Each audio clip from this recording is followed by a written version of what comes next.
Hi everyone, and welcome to another episode of Let's Talk Risk with Dr. Naveen Agarwal. Each week, we talk about a topic related to risk management of medical devices in a very casual and informal way. This is not a webinar or lecture. Rather, our goal is to talk about key topics and challenges in a very informal way and share best practices. I'm your host, Naveen Agarwal, and I'm the principal and founder at Achieve, where my personal mission is to help you achieve success in risk management.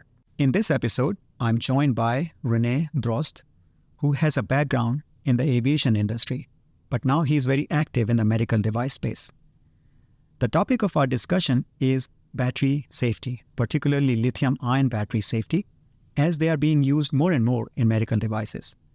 Recently, there was a Class 1 recall about batteries overheating in a very popular continuous glucose monitoring meter and the reader device that uses these batteries. We talked about many different topics related to this issue, including the importance of teamwork and diversity in your risk management team, because many times we cannot foresee all different scenarios. Reasonably foreseeable misuse is the requirement of 14971, but it becomes hard to foresee everything if we don't gather different perspectives. This discussion took place in front of a live audience as part of a LinkedIn live audio event. You're about to hear a recording of our conversation. So sit back, relax, and enjoy the show. I want to invite you to introduce yourself a little bit to our audience. Share, your experience a little bit and some of the pivotal moments in your career that have shaped your experience and some key decisions.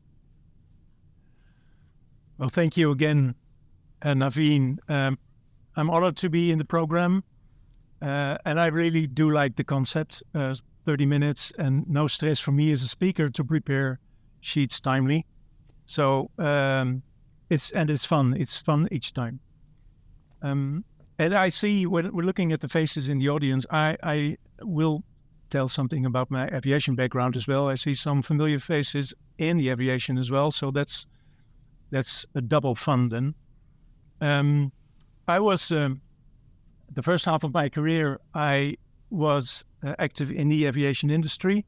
I was a technical officer in the Netherlands Air Force, and I was at KLM. I was heading the maintenance unit of the Boeing 737 fleet of KLM. And in that time, I was member of many incident boards because these, let me describe a little bit what happens there daily. These airplanes were flying 24/7, and almost every day there was an incident. Let's call it an incident. In most cases, a very minor one, because some component was showing a failure. And what happened then, in many occasions, is when that component was removed and checked in the workshop, there was no sign anymore of any defect. And there was an expression for that. It's called CND, could not duplicate. So what happened is the component was put on the shelf again as serviceable and ready to be installed in another airplane.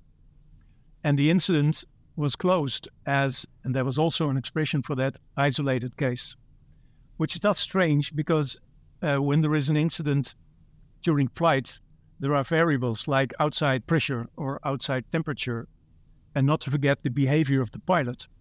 And you cannot repeat those in the workshop. Now, the message is that taking decisions to stop flying or based on that incident, the decision itself is not that difficult. It's easy to say we stop flying, although the consequences are enormous. But the decision to restart your flying operations again a day later or a week later, that's a difficult one because your storyline has to be very solid there. You have to explain why you stopped flying and what your actions, your mitigation actions have been. So the motto is safety first, mission always. That's my lessons learned in the aviation industry, but this is what I encounter in the medical device industry as well.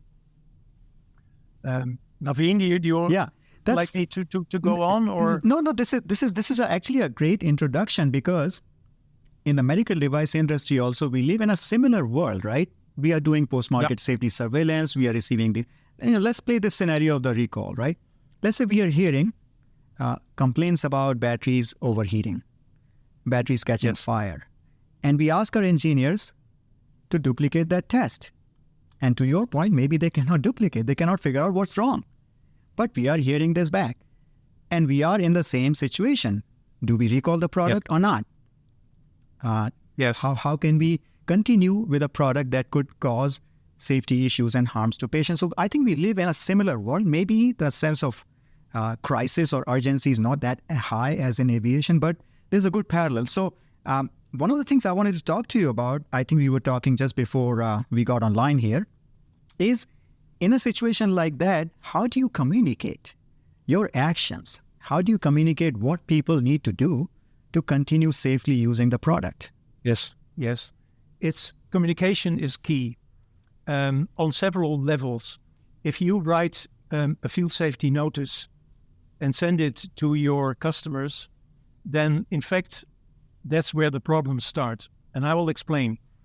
The classification in the US of recalls is, and you mentioned already, is a class 1 recall, is the most serious recall category.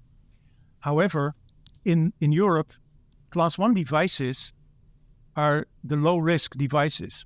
So class 1, we have affect 2 categories, class 1, the most severe one and the lowest risk one. So that's confusing. Now there is another one, and that's the first sentence of these field safety notices contain the word voluntary. It's a voluntary recall. And the reason why it's called voluntary is because it's just the way it's government speak to indicate that there is an understanding between the FDA and the manufacturer to publish a field safety notice. So nothing wrong there. The problem is that in Europe, in Holland, for instance, when we read a translated document which contains the word voluntary, that's perceived as optional. Mm-hmm. It's perceived as this is not important. Mm-hmm. So we can leave it in the pile of our mail, and we'll do it next week or the week after. Mm-hmm. So voluntary recall, it's some of my messages all the time in the Netherlands that it's government speak to indicate that there is an understanding between the FDA and the manufacturer. So it's a regular recall that you have to take serious. Mm-hmm. Now, and there is a third element, and in this particular case of this recall, which is not sent to hospitals, but it is sent to end users. So people receive these letters at home, and when they're not used to reading formal letters, they could make the wrong decisions to either stop using, not necessarily, or keep on using, mm-hmm. and which could be unsafe as well. Mm-hmm. That's a good point. So language must be simple. Language must be simple. Yeah, that's a great point. So let's talk about, again, coming back to this particular case in the context of lithium-ion battery safety, right? So in this particular case, the issue really was people were using a different USB charger and a cable that was not sort of qualified. The manufacturer had recommended people or instructed people to use their USB charger and cable. But people were using a different one, which is, in my opinion, reasonably foreseeable misuse. And ISO 14971 talks about that, right? Then they were exposed to liquids. They were mishandled. Dirt and foreign material was collecting at the USB port. Something like that could happen to a portable device, and people don't really think too much about it. But this is a medical device. So my question to you now is, knowing what we know now, by the way, also another point is that FDA has classified this as a device design issue. What should the designers be thinking about when they design a product? Certainly they focus on the battery itself and the different components and how it works. But what else should they be doing? Yes, I think when putting a product like this on the market with one charging cable, it's quite naive to believe that people will stick to that one cable. When people go on holiday, they will have an extra one, which they just buy in a warehouse, not in the official Abbott store. So that's what the designer should have realized, that there is no one-on-one relationship between the reader and the cable. There should be. And I think that's exactly where 14971 framework is so powerful, because if you do the reasonably foreseeable misuse analysis correctly, you would provide that feedback into the design input process. I mean, engineers, they have so many problems to solve. They cannot anticipate everything. But as risk practitioners, I think it's our role to help them visualize different scenarios. And I believe that could happen. So I just wanted to kind of get your thoughts on maybe in your space, in your experience through the aviation industry, you brought the example of components. Are there practices that we can learn from that help us improve our design process? Well, I think in the design process, from the very, very first beginning, there should be a link to quality management systems. That's including risk management. That's including the communication aspect. So one of the education elements of all this is, does the user realize what a lithium battery is in the end? Because we think that is normal. A battery is a battery. Yeah. And we all know batteries from the past. But these batteries these are monsters. When they get overheated, when you leave in the car and the sun is shining, they get hot, and they will go, and that's what you explained already, into a thermal runaway. And you cannot stop it. If anyone in the audience is a sailor, has to realize that if his mobile phone on a ship goes on fire, catches fire, don't even think of it to try to stop the fire, because you will fail. There's the only thing one thing you can do is throw it overboard. And that won't work. That won't work. So the whole point here, I think, is that collectively in our risk management process, we have to work together as teamwork to identify these different foreseeable scenarios, is what I would call them. And the more work we do up front, the better input we provide to our designers and engineers to solve those problems. And we do it in a system, at a system level. And I think we have had conversations on this forum with several folks actually who are in the audience today. We have talked about safety engineering, system safety. Those principles somehow we could bring back into our medical device. So before I open up for discussion, Rene, I have one more quick topic to discuss with you. We know that standards are important. We know that standards help us to establish safety and performance requirements. And I became aware of this IEC 62133 standard applicable to batteries. And I also found out that FDA has recognized that as a voluntary consensus standard for medical devices. So I hope people are following that. But are you aware of any other sort of standards or anything else going on, especially in Europe, about lithium-ion battery safety? Yes, there is a process of this regulating medical devices by means of the medical device regulations, which is the new regulation, which is applicable since the month of May in 2021. And the regulation uses harmonized standards. This one is not on the list still, but will absolutely come, I think. There is, though, a new regulation, which is, let's say, parallel to the MDR, which is published just a few weeks ago. It says number 1542. And there is some strange wording about medical devices in there. It seems like it's limited to imaging and radiotherapy medical devices. Probably it is meant all medical devices, but there is absolutely a gap in the regulations side here. So I think in the future we're gonna see more work and more focus, especially now that we are hearing recalls like the recall we talked about, and even well-publicized stories on the news media about Tesla's catching fire. So I think battery safety will become important. So guys, this is great, excellent conversation, and floor is open. So you know how it works. Raise your hand virtually. I think you can find that in the menu option on your screen. And I'll bring you on stage one by one. David, you are requesting to speak, so I'll bring you on. And guys, don't wait for your turn or anything like that. Show me your hands and I'll bring you up on stage so that I can have more than one people at one time. And that way all of us can share our thoughts as much as possible. We have very limited time. So David, you are on. Please share what you have in mind. Thank you, Rene. Fascinating conversation.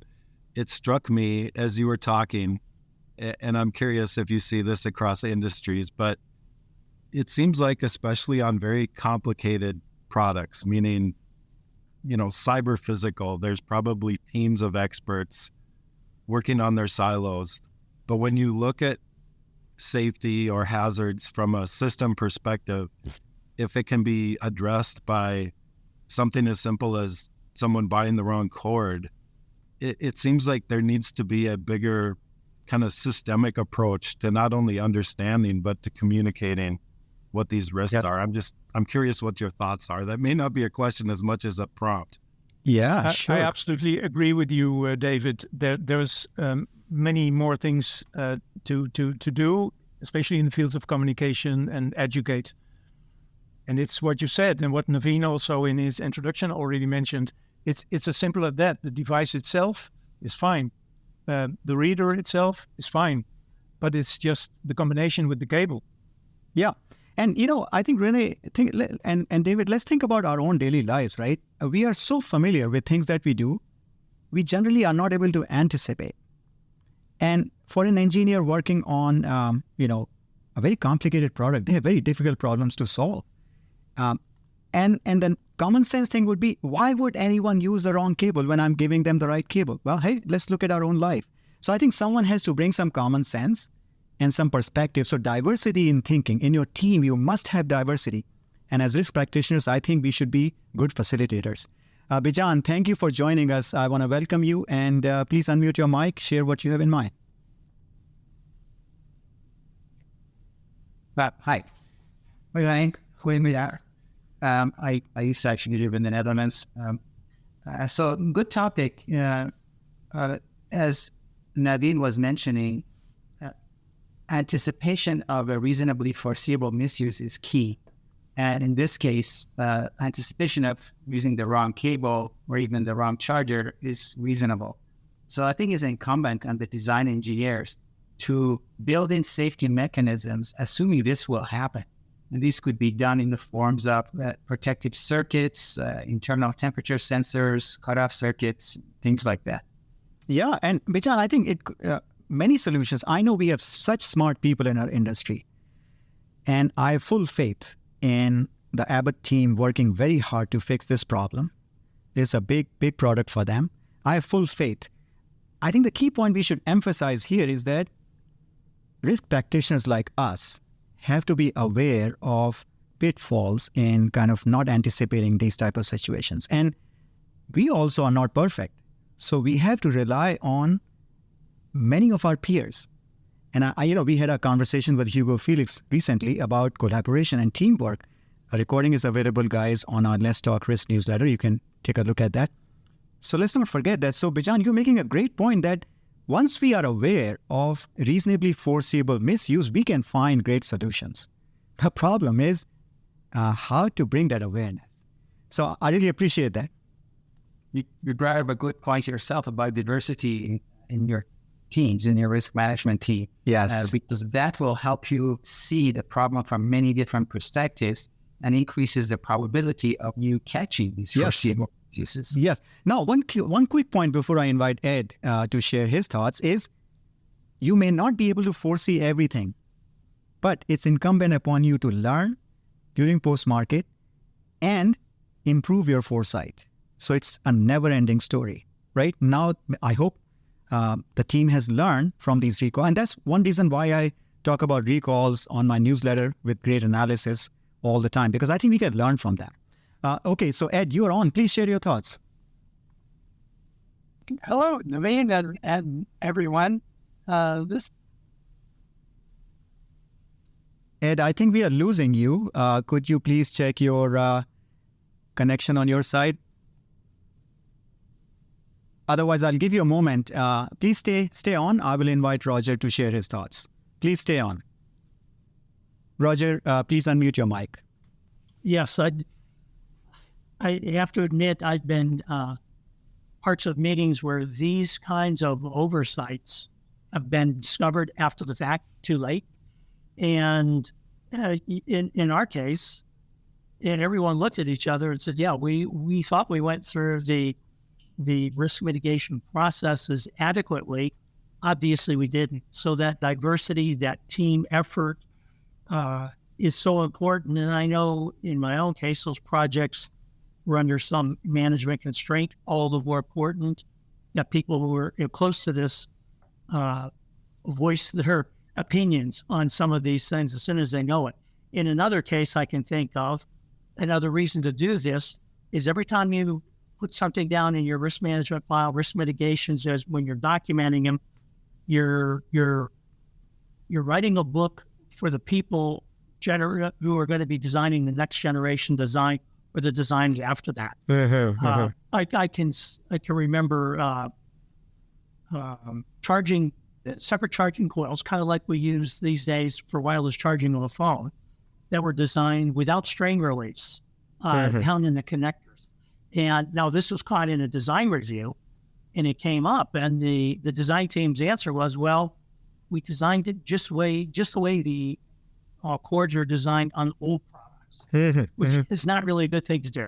Well, but you know, that's how some of these problems kind of keep mitigating if they aren't solved right the first time and aren't documented correctly for people. Even if the design team moves on, the new design team, as inexperienced as they should be looking in those old risk files. Yeah. And I think the point you're making is that if that is somehow missed, it's, as risk practitioners, it's our role to be aware of that and bring it forward.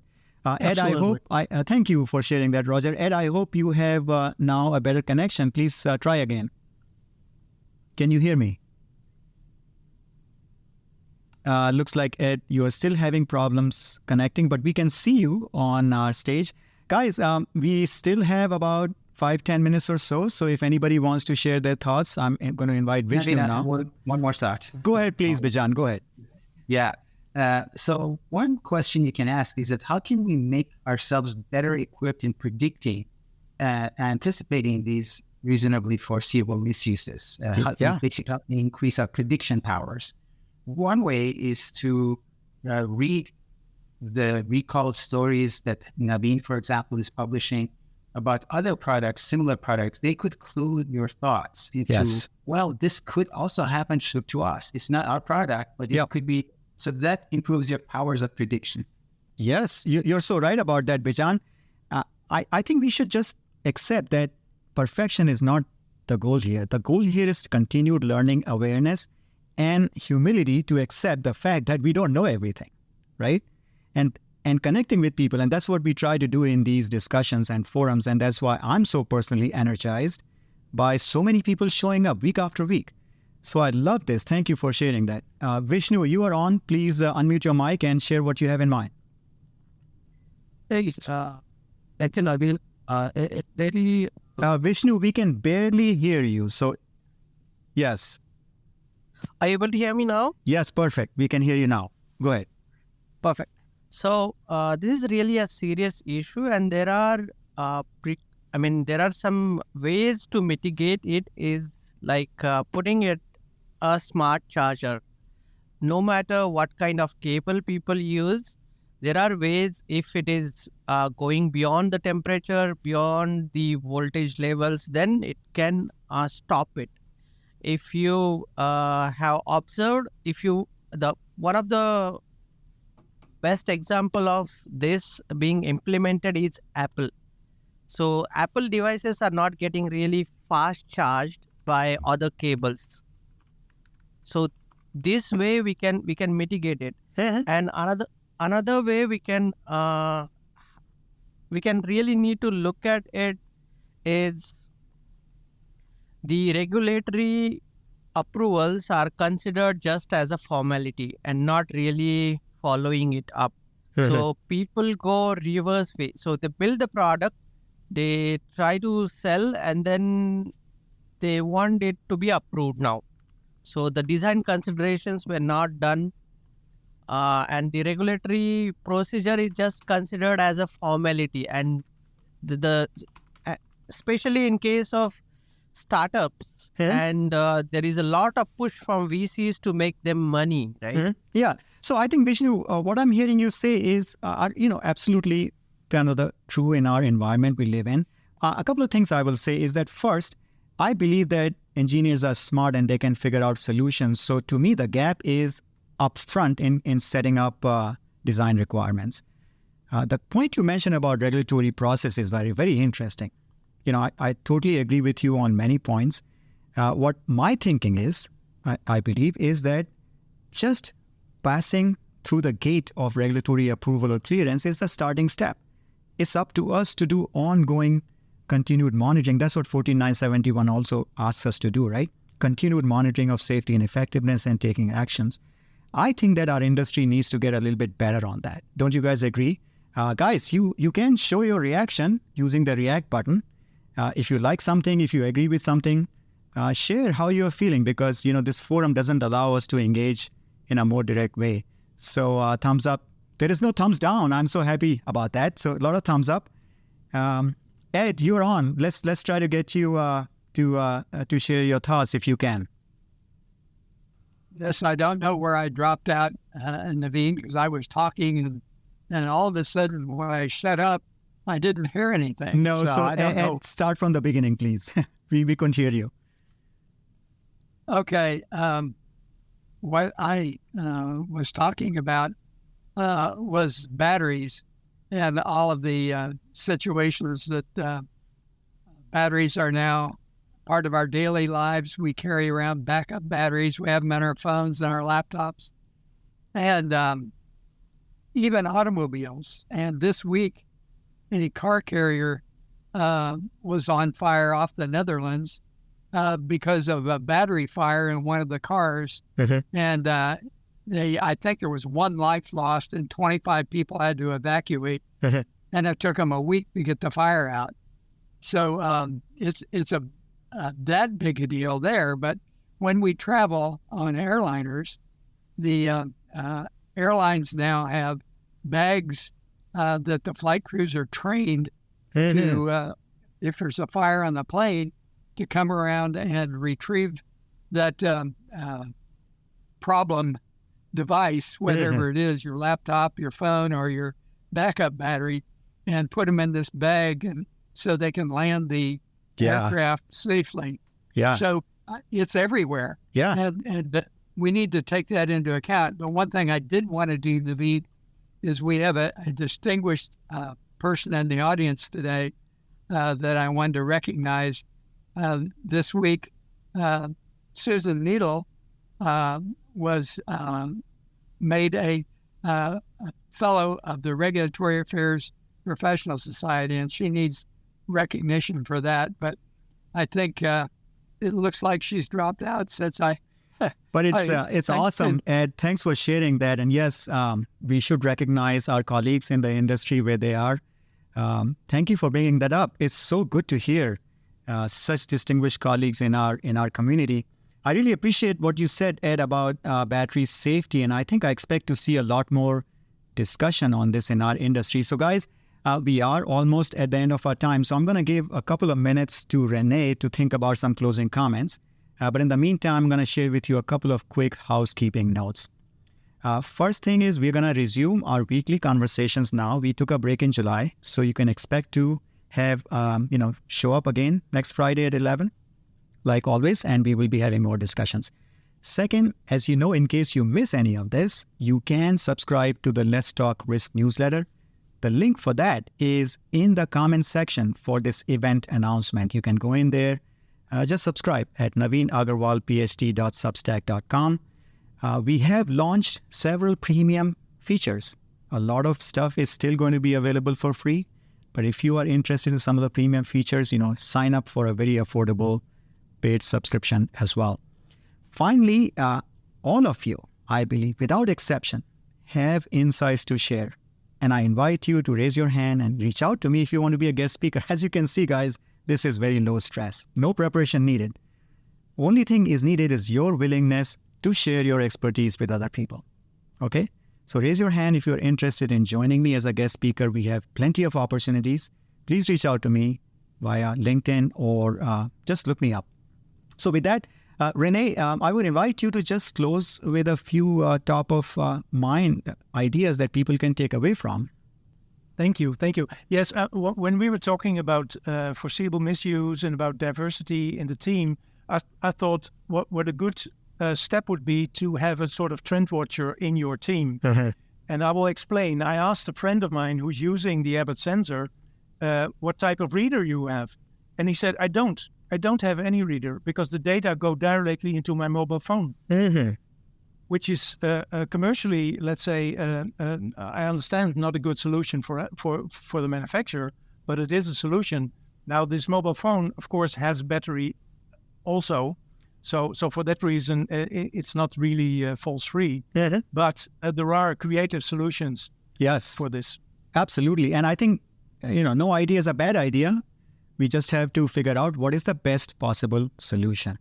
Rene, thank you so much for being a part of this conversation today. I enjoyed it. I'm very energized and very excited about future conversations. Guys, next week, you don't want to miss this. Christy Johnson is in the audience. She's going to be my guest.